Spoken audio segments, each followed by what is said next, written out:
Hello friends, എല്ലാവർക്കും കിച്ചൂട്ടൻസ് ഫാമിലിയിലേക്ക് സ്വാഗതം. അപ്പോൾ ഇന്നലെ ഞാൻ വീട്ടിലേക്ക് വന്നു. എന്താണ് റീസൺ എന്ന് പറഞ്ഞില്ല.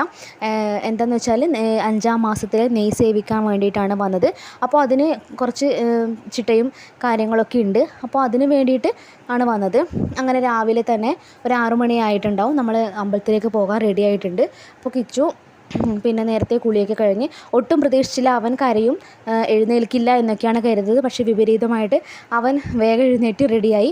അങ്ങനെ നമ്മളെല്ലാവരും പോകാൻ വേണ്ടി റെഡിയായി നിൽക്കുന്നു. ഇത് നമ്മൾ പുറത്തുനിന്നാണ് നെയ്യ് വാങ്ങിയത്. നെയ്യ് വാങ്ങിയിട്ട് അമ്പലത്തിൽ പോയിട്ട് പൂജിക്കുകയാണ് ചെയ്യാറുള്ളത്.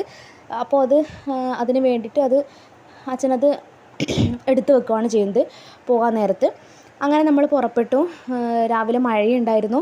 പോകുന്ന സമയത്ത് ഉണ്ടായിരുന്നില്ല, അമ്പലത്തിൽ എത്തിയപ്പോൾ മഴയും കാര്യങ്ങളൊക്കെ ആയിരുന്നു. അപ്പോൾ എൻ്റെ നാട് കൂനത്തെ പിന്നെ അയ്യപ്പ ക്ഷേത്രത്തിലേക്കാണ് പോകുന്നത്. അവിടെ നിന്നാണ് ഇത് നെയ്യ് സേവിക്കാനാണ് വിചാരിക്കുന്നത്.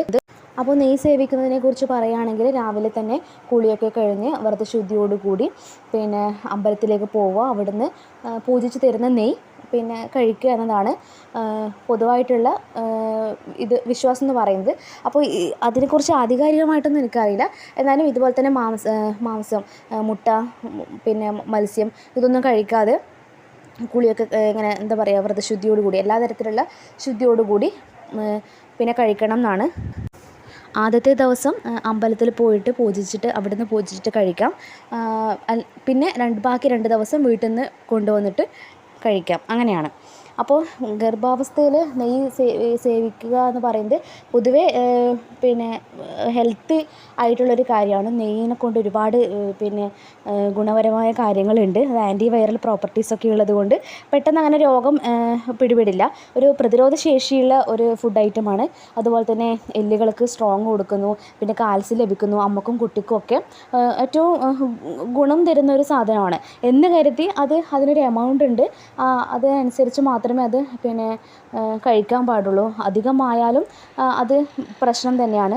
അതുപോലെ തന്നെ പിന്നെ പ്രഗ്നൻ്റ് ലേഡി അഭിമുഖീകരിക്കുന്ന ഏറ്റവും വലിയ പ്രശ്നം എന്ന് പറയുന്നത് കോൺസ്റ്റിപ്പേഷനാണ്. അത് ആദ്യം മുതൽ അവസാനം വരെ ആ ഒരു പ്രശ്നം ഉണ്ടാവും.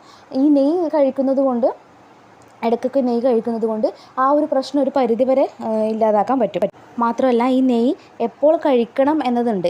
ഓരോ പിന്നെ ഗർഭിണികളിലും ആരോഗ്യസ്ഥിതി മാറ്റമാണ്. അപ്പോൾ ഓരോ പിന്നെ സ്ത്രീകൾക്കും അത് കഴിക്കേണ്ട രീതിയിൽ തന്നെ ഒരു മാറ്റമുണ്ട്.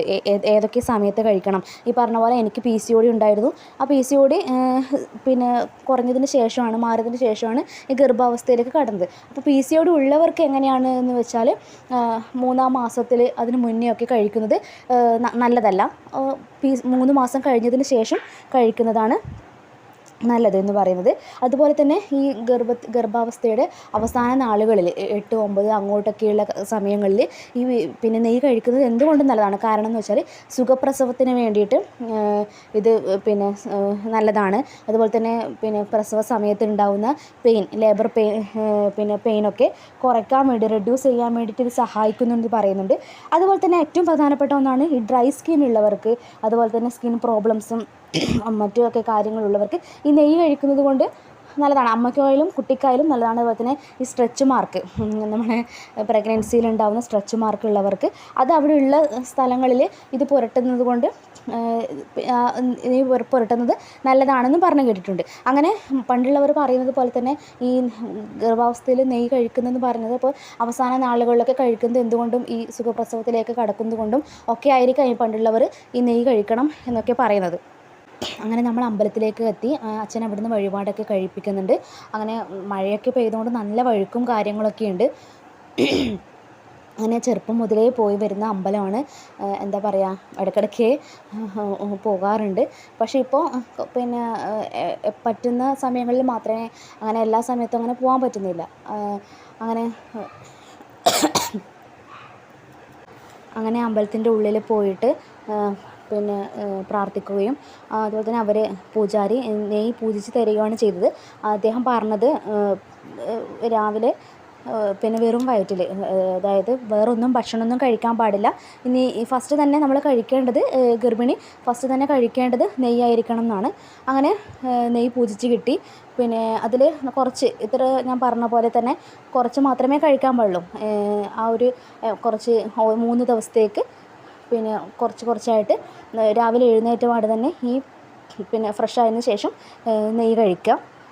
അങ്ങനെയാണ്. പിന്നെ നമ്മൾ അവിടുന്ന് അത് വാങ്ങി മടങ്ങി വീട്ടിലെത്തിയതിന് ശേഷമാണ് ഞാൻ കഴിച്ചത്. പിന്നെന്താ പറയുക, ഇനിയുള്ള 2 ദിവസം വീട്ടിൽ നിന്ന് തന്നെ കഴിക്കും. അങ്ങനെ ഇത്രയുമാണ് ഈ ഒരു വ്ളോഗ് എന്ന് പറയുന്നത്. പിന്നെ നെയ്യ് സേവിക്കുന്നതും അമ്പലത്തിൽ പോകുന്നതുമായിട്ടുള്ള കാര്യങ്ങൾ ഷെയർ ചെയ്യാമെന്നാണ് ഞാൻ ഉദ്ദേശിച്ചത്. അപ്പോൾ പിന്നെ വേറെന്താ, അപ്പോൾ വീഡിയോ ഇഷ്ടമായെങ്കിൽ ലൈക്ക് ചെയ്യണം, ഷെയർ ചെയ്യണം, സബ്സ്ക്രൈബ് ചെയ്യാത്തവർ സബ്സ്ക്രൈബ് ചെയ്യണം. അപ്പോൾ താങ്ക്സ്.